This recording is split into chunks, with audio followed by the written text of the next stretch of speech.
సామాన్యుని రాజకీయం భరించమని చెప్పండి. జగన్, సామాన్యుడు రాజకీయం చేస్తే ఇలాగే ఉంటది. వ్యూహాలు వేస్తాం, పొత్తులు పెట్టుకుంటాం, నీ కోటలు బద్దల కొడతాం.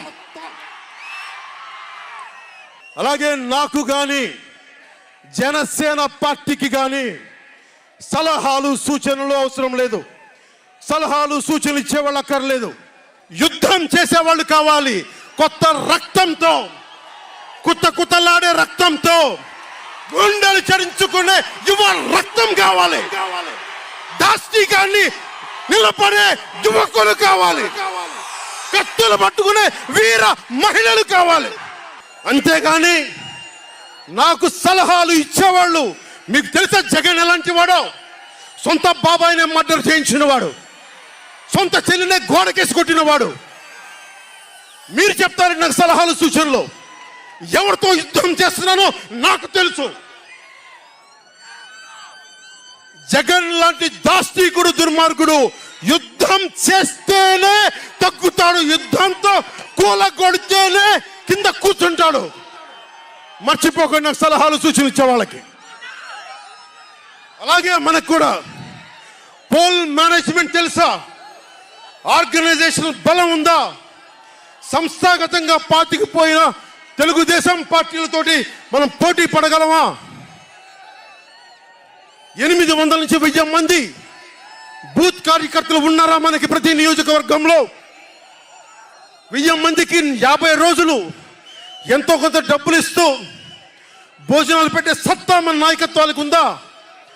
మన నాయకత్వం ఇంకా ఎదుగుతూ ఉంది. వెయిట్ చేయాలి. ఈలోపు రాష్ట్రాన్ని జగన్ పాలిట కానివ్వం.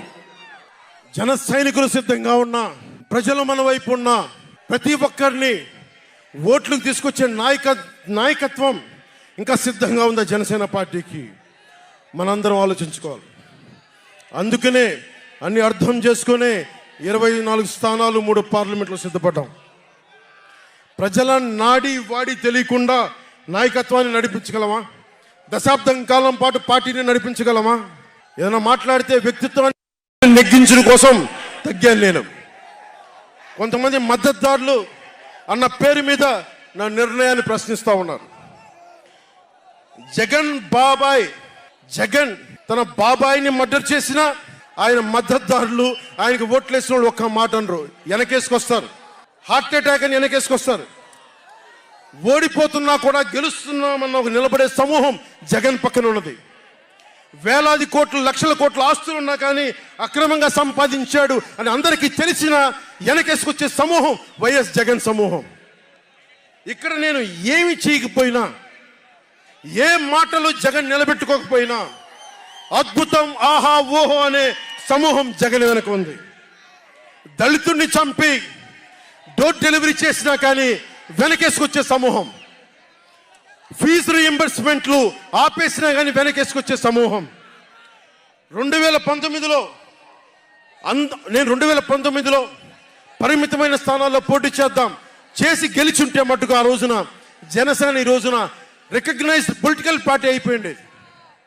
నా వ్యూహాన్ని ఎవరు తప్పు పట్టకండి. ప్రజల్ని క్షేమాన్ని ఆకాంక్షించే వ్యూహం నాది. కానీ జగన్ ఏమో ఒకవైపు ఎవరు ప్రశ్నించరు, వాళ్ళ సమూహం. నా సమూహం నన్ను ఎందుకు ప్రశ్నిస్తున్నారు? మీరెందుకు ప్రశ్నిస్తున్నారు? జగన్ మర్డర్లు చేసిన, వారి అనుయాయులు మానభంగాలు చేసిన, దోపిడీలు చేసిన, దారుణాలు చేసిన అందరూ జగన్ వెనకేసుకొస్తారు.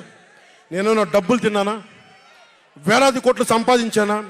పదవులు అనుభవించానా? ఏం అనుభవించాను నేను 10 సంవత్సరాల నుంచి?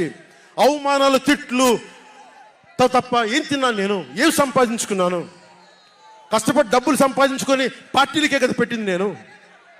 నన్ను ప్రశ్నిస్తారు మీరు నిజంగా మటుకు నా మద్దతుదారులు అయితే నన్ను ప్రశ్నించకండి. నా వెంట నిలబడి నాతో పాటు నడవండి, మా జన సైనికుల్లాగా, మా వీర మహిళల్లాగా. ప్రశ్నించకండి నన్ను. ఎవరికుంది ఓపిక? ఈ దేశం కోసం, సగటు మనిషి కోసం కన్నీళ్లు కార్చే శక్తి ఉందా ఎవరికన్నా? ఎక్కడో విదేశాల్లో కూర్చొని, టీవీల్లో కూర్చొని నన్ను ప్రశ్నించడం కాదు, నాతో నిలబట్టడం నేర్చుకోండి అందరూ, నన్ను ప్రశ్నించే వాళ్ళంతా. మీరు వెనక నా మద్దతుదారులు అయితే నా వెంట నడవండి, నిలబడండి. నాతో నడిచేవాడే నా వాళ్ళు. నేను ఎప్పుడు కూడా ఒక నియోజకవర్గం దృష్టిలో లేదు. నాకు దేశం ఉంది, మానవత్వం ఉంది, మన ఆంధ్రప్రదేశ్ ఉంది, తెలుగు ప్రజల, తెలంగాణ ప్రజల నేల ఉంది. నాకు తెలంగాణ నేల ఉంది నా దృష్టిలో. ఒక నియోజకవర్గం గురించి నేను ఎప్పుడు ఆలోచించలా. రాష్ట్ర ప్రయోజనాల కోసం ఆలోచించాను కానీ అరే నేను ఒక నియోజకవర్గాన్ని డెవలప్ చేసుకోవాలి నేను నిజంగా ఆలోచించలేదు. నేను ఒకటే అనుకున్నా, నేను ఇంతమంది కోసం పనిచేస్తున్నప్పుడు నా కోసం ఆలోచించే ఒక నియోజకవర్గంలో ఉండి కొంతమంది పనిచేస్తారని ఆశించాను. దురదృష్టం, అనుకున్నంత పని చేయలేకపోయారు. సంతోషం. ఒక నియోజకవర్గం వ్యక్తిని కాదు నేను. ఓడినప్పుడు మీతోనే ఉంటాను, గెలిచినప్పుడు మీతోనే ఉంటాను. నేను ఎక్కడి నుంచి పోటీ చేసినా సరే. పవన్ కళ్యాణ్తో స్నేహం అంటే చచ్చేదాకా. పవన్ కళ్యాణ్తో శత్రుత్వం అంటే అవతల వాడు చచ్చేదాకా. ఇద్దరు కలిస్తే చూడలేడు, నలుగురు నవ్వుకుంటే చూడలేడు, 10 మంది పచ్చగా ఉంటే భరించలేడు. ఏమంటారు అలాంటి వాడిని? చెల్లిని గోడకు పెట్టి కొట్టేవాడిని ఏమంటారు? తల్లిని చెల్లిని దూరం పెట్టేవాడిని ఏమంటారు? ప్రజల్ని కష్టాలు పెట్టేవాడిని ఏమంటారు? ఓ దాస్తికుడు, ఒక సైకో అంటాం. జగన్ బాధితులందరికీ ఒకటే చెప్తా ఉన్నాను, 1 man's courage makes a majority అంటాం. 1 man's courage. జగన్కి సంబంధించినంత వరకు పవన్ కళ్యాణ్ అంటే 3 పెళ్లిళ్ళు 2 విడాకులు. అతని దృష్టిలో 4 పెళ్లిళ్ళు అంటాడు. మరి 4వ పెళ్ళం ఎవరో తెలియదు, జగన్ ఏమో నాకు తెలియదు. మరి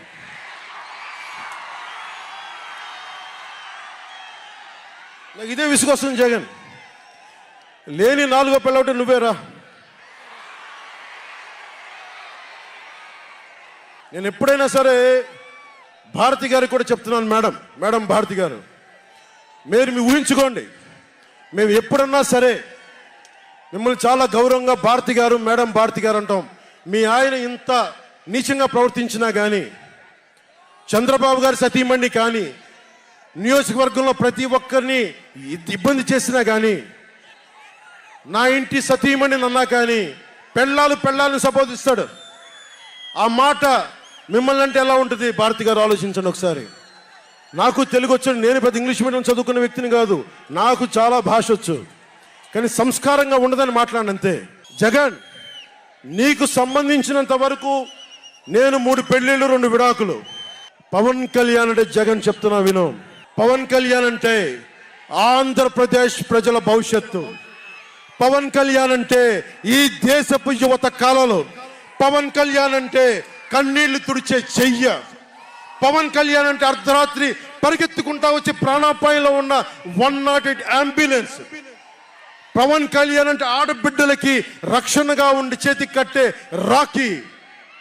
పవన్ కళ్యాణ్ అంటే పెద్దోళ్ల భుజం మీద ఉన్న కండువ, గర్వంతో ఎగిరే జాతీయ జెండా పవన్ కళ్యాణ్ అంటే. పవన్ కళ్యాణ్ అంటే నిన్ను నట్టేటను ముంచే తుఫాన్, గుర్తుపెట్టుకో. నిన్ను అధాపాతాళానికి తొక్కే వామనుడి పాదం పవన్ కళ్యాణ్ అంటే గుర్తుపెట్టుకో. 1 man's courage makes a majority అని.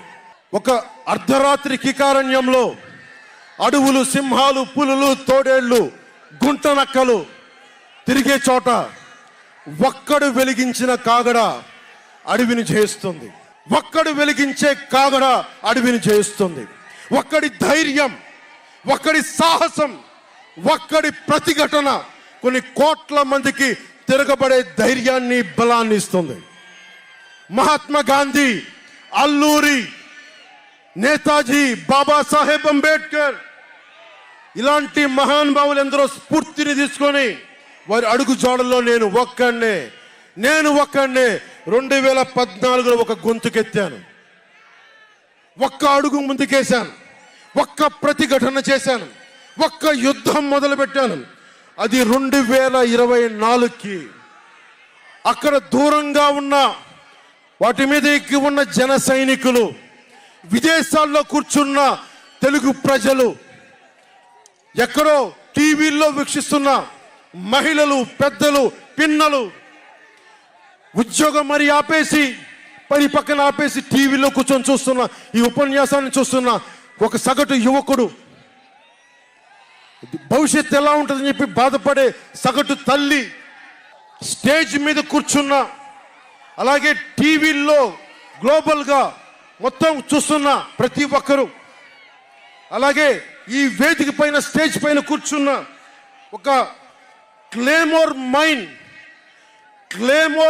ఆయన వస్తున్న జీప్ని అలిపిల్లి ఎగిసి 16 అడుగులు ఎత్తున కొడితే కింద పడి మరి చొక్కా దులుపుకొని పదండి రాజకీయం చేద్దామని చెప్పి 4 దశాబ్దాల నుంచి రాజకీయం చేస్తున్న ఒక రాజకీయ దురంధరుడు చొక్కా దులుపుకొని మరి పదండి చూద్దాం ఎవడొస్తాడని, అలాంటి రాజకీయ దురంధరుడు రండి రాజకీయాలు చేద్దాం అని అలాంటి వారితోటి ఆయన్ని నమ్ముకున్న ప్రతిష్టాత్మకమైన తెలుగుదేశం పార్టీ, ఆయన వెనక నడుస్తున్న తెలుగు తమ్ముళ్ళు, తెలుగు మహిళలు, నన్ను నమ్మి నిలిచిన నా జన సైనికులు, నన్ను నమ్మి నా వెంట ఉన్న వీర మహిళలు, నా వెన్నంటే ఉండే నా జనసేన నాయకులు, కత్తి దూసి కథన రంగంలో దూకడానికి సిద్ధంగా ఉండే మన యువత, వీళ్ళందరూ కూడా ఈ రోజున మనం వచ్చింది, మీరందరూ కూడా గత 5 సంవత్సరాలుగా మీ స్థానాల్లో వేదిక పైన కూర్చున్న పెద్దలు కానీ, ఇటు సైడ్ కూర్చున్న నాయకులు కానీ, మీరు కానీ, టీవీలో వీక్షిస్తున్న ప్రతి ఒక్కరూ మీదైన యుద్ధాలు, మినీ యుద్ధాలు వైసీపీ దుష్ట పాలన మీద చేస్తూనే ఉన్నారు. ఈ రోజున తాడేపల్లిగూడెం నుంచి నేను ఒకటే పిలిపిస్తున్నా, ఈ మినీ యుద్ధాలన్నీ కలిసి ఒక మహాయుద్ధాన్ని ప్రకటిస్తున్నాను. 2024 ఎన్నికలకి ఒక మహాయుద్ధానికి శంఖారావం పలుకుతున్నాను. ఇది నా దేవదత్తం. ఇది లక్షలు కోట్ల ప్రజల ఆశల కోసం ఈ మహాయుద్ధాన్ని ఆవాహన చేస్తున్నాను. రాష్ట్ర ప్రయోజనాల కోసం ఒక దాష్టీకుడితో పోరాటం చేయడానికి ఒక మహాయుద్ధాన్ని ఆవాహన చేస్తున్నాను. ఈ రోజున నేను శంఖారావం పూరిస్తున్నాను. ఈ రోజున ఈ విధ్వంసకర పాలనని ఆపుదాం. ఈ వైసీపీ విధ్వంసకర పాలనని ఆపుదాం. ముందుకు తీసుకెళ్దాం. వైసీపీ గడిల్ని బద్దలు కొడదాం. మీకు బంగారు భవిష్యత్తుని తెచ్చే బాధ్యత, శాంతి సుస్థిరత ఇచ్చే బాధ్యత తెలుగుదేశం పార్టీ, జనసేన తీసుకుంటుంది.